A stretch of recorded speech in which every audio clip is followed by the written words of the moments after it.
Hi all. ఇప్పుడే మన కమల్ హాసన్ గారి మూవీ అయిన టార్చర్ సారీ థగ్ లైఫ్, దీనికి థగ్ లైఫ్ కన్నా టార్చర్ అని పెట్టుకుంటేనే బాగుంటుంది అనుకుంటా. ఎందుకంటే అంత దారుణంగా ఉంది సినిమా. నా పరిస్థితి ఎలా ఉండే అంటే చాలా దరిద్రంగా ఉంది అదన్నమాట. నా పరిస్థితి తలకాయ నొప్పి, ఎప్పుడైపోతుందా అని కూర్చున్నా. యాక్చువల్గా మణిరత్నం, కమల్ హాసన్, ఏఆర్ రెహమాన్ అంటే నేను ఏంటో అనుకున్నా. దానికి తోడు టైటిల్ వచ్చేసి థగ్ లైఫ్. దానికి తోడు మనకు ఒక గ్లిమ్స్ వదిలేరు చూసారా స్టార్టింగ్లో మూవీ అనౌన్స్మెంట్ అప్పుడు, ఒక పరదా లాంటిది వేసుకుని ఇట్లా వెనక్కి వదిలి దాన్ని రివర్స్లో చేశారంట. డైలాగ్ అంతా రివర్స్లో చెప్పాడు. ఓవర్ నాయన నా ఎక్స్పెక్టేషన్స్ ఒక రేంజ్లో ఉండేమాట. ఏంటి గ్లిమ్స్కే ఇంతలా ఉంటే ఇంకా మూవీ ఎలా ఉంటుందా అని ఉంది. ఫుల్గా పెద్ద రాడ్ వెనక నుంచి వేసారన్నమాట. అట్లా ఉంటుంది సినిమా. ఇంతకన్నా దారుణమైన సినిమా నేను నా లైఫ్లో ఇంకెప్పుడు చూడనేమో. ఇంతకు ముందు చూడలేదు, ఇంకా తర్వాత కూడా చూడనేమో. ప్లాట్ ఏంటనేది నేను ఒక 2 లైన్స్లో చెప్తా. ఎందుకంటే ఆ 2 లైన్స్ తప్ప సినిమాలో ఇంకేం లేదన్నమాట. ఆ 2 లైన్స్నే సాగదీసి ఇంత చేశారు. సరే, ప్లాట్ ఏంటంటే స్టార్టింగ్లో ఒక చిన్న ఇన్సిడెంట్ జరుగుతుంది అన్నమాట.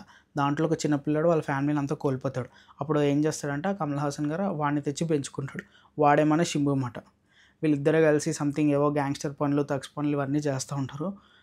ఒక రోజు వచ్చేసరికి మన శింబు మన కమల్ హాసన్ మీద రివర్స్ అవుతాడు. అసలు శింబు మన కమల్ హాసన్ మీద ఎందుకు రివర్స్ అయ్యాడు, వాళ్ళిద్దరి మధ్య అసలు గొడవ ఏంటి, అండ్ చివరికి ఏమైంది, ఇంతే సినిమా. అసలు యాక్చువల్గా నాకు అర్థం కాదు, సినిమాలో అన్ని లొకేషన్స్ వాడేశారన్నమాట.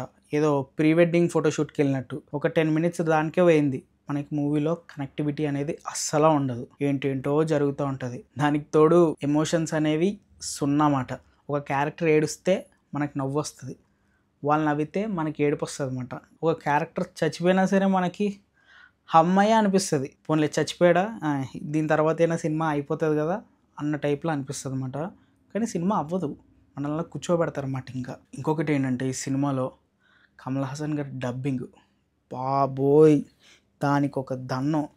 ఆ డబ్బింగ్ ఏంటో కానీ ప్రతి డైలాగు ఆయన స్లో మోషన్లో చెప్తారు. అంటే నేను ఆయన ఏం జడ్జ్ చేయట్లేదు. యాక్చువల్గా మనకు రీసెంట్గా కల్కి కానీ కొన్ని సినిమాలు చూసాం. రీసెంట్ సినిమాస్లో అన్నిట్లోనూ బాగానే ఉంది. మరి ఇది డైరెక్టర్ ఫాల్టా లేకపోతే టెక్నికల్ టీమ్ ఫాల్టా నాకు తెలియదు, కానీ ఆయనే చెప్పుకున్నారు కానీ అస్సలు బాగాలేదు. నెక్స్ట్ వచ్చేసి త్రిషాకి కమల్ హాసన్ గారికి మధ్యలో రొమాంటిక్ సీన్స్, అదైతే క్రింజ్ మాట. నేను చూడలేకపోయా.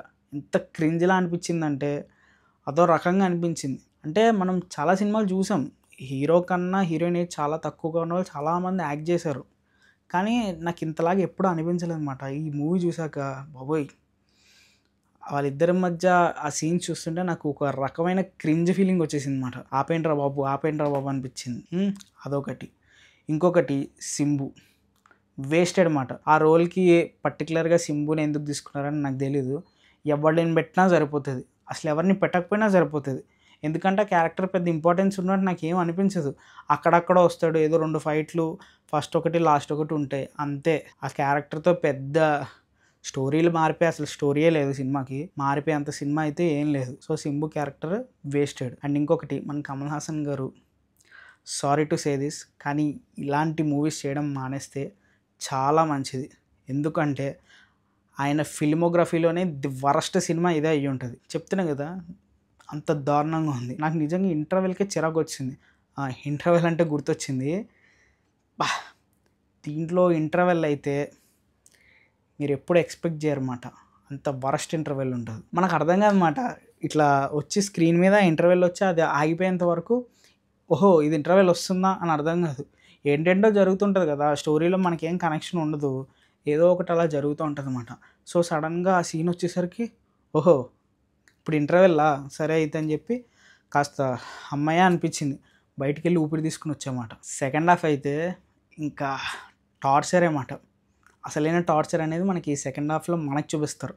రివెంజ్ విలన్ మీద తీర్చుకోరు, ఆడియన్స్ మీద తీర్చుకుంటారు అనమాట. సెకండ్ హాఫ్లో ఒకటే పాయింట్ ఉంటుంది, దాన్ని సాగదీసి బాబోయ్ 1 hour 45 minutes సాగదీశారు సెకండ్ హాఫ్ని. కానీ ఒక్కటి మాత్రం చెప్పుకోవాలబ్బా, ఏఆర్ రెహమాన్ అయితే ఆయన 200 కాదు 1000% ఇవ్వడానికి ట్రై చేశాడు ఈ సినిమాలో. పాపం అనిపించింది నాకు. ఎందుకంటే ఏమీ లేని సినిమాకి పాపం అక్కడక్కడ బీజిఎమ్స్ కొట్టి ఆ సీన్ని లేపడానికి చాలా ట్రై చేశాడు. ఆయన కొట్టిన మ్యూజిక్ ఒక్కటే కొంచెం బాగా అనిపిస్తుంది అనమాట. ఆయన మ్యూజిక్ తోటి మూవీని లేపడానికి చాలా చాలా చాలా ట్రై చేశాడు. కానీ సినిమాలో ఏమీ లేకపోవడం వల్ల అదంతా వేస్ట్ అయిపోయింది. ఎవరైనా డ్యూటీ చేశారంటే ఈ సినిమాకి అతను ఒక్కడే, ఏఆర్ రెహమాన్. హ్యాట్స్ ఆఫ్ మాట. ఇంక ఇలా మాట్లాడుకుంటూ పోతే ఎంత మాట్లాడినా తక్కువే మాట. ఇంకా మీకు కూడా లెంత్ ఎక్కువైపోయి మీకు కూడా చిరాకు వస్తుంది. నాకు కూడా చాలా చిరాకు వస్తుంది. నేను ఇప్పుడే సెకండ్ షో చూసి వచ్చా, నాకు ఇంకా చిరాకు వచ్చేస్తుంది.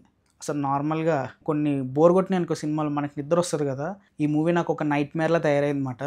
మ్యాక్సిమం రాత్రి నిద్ర పట్టేలా కూడా లేదు, అంత దారుణంగా ఉంది. ఈ మూవీ గురించి ఎంత తక్కువ మాట్లాడుకుంటే అంత మంచిది, మీకైనా నాకైనా. ఎందుకంటే నాకు కళ్ళకు కూడా అవే వచ్చేలాగా ఉన్నాయి. ఇప్పటివరకు మనం అనుకుంటాం కదా ఇండియన్ 2 తలనొప్పి అని అనుకున్న వాళ్ళకి ఇంకొకటి ఇచ్చారన్నమాట మన కమల్ హాసన్ గారు. సరే, ఇంక ఇది అయ్యేలా లేదు చూసారా, రివ్యూ అయిపోతుంది అనుకున్నా మళ్ళీ మొదలెట్టాను. అంత దారుణంగా ఉందన్నమాట. నా లోపల ఫ్రస్ట్రేషన్, కోపం వచ్చేస్తుంది నాకు, కానీ కంట్రోల్ చేసుకుంటున్నాను అనమాట. నిజంగా ఒకవేళ మూవీ ఎవరైనా చూడాలనుకుంటే నా సజెషన్ ఏంటంటే ఈ మూవీ స్కిప్ చేసేసేయండి. ఆ మనీతో మనం అవి సేవ్ చేసుకుంటే యాక్చువల్గా ఈ ఇయర్లో కొన్ని మంచి సినిమాలు అనేవి ఉన్నాయి, సో వాటికి ఉపయోగపడుతుంది అనమాట. ఓటీటీలో కూడా ఎవ్వరు ఈ మూవీ చూడడానికి అస్సలు డేట్ చేయదు అనమాట, అంత దారుణంగా ఉంది. అసలు కమల్ హాసన్ గారి ఫిల్మోగ్రఫీలో ఈ మూవీ ఉందని మనం మర్చిపోవాలన్నమాట. సరే మరి, ఇంకా నాకు ఓపిక అయితే లేదు. నెక్స్ట్ వీడియోలో మళ్ళీ కలుద్దాం. అంతవరకు బాయ్.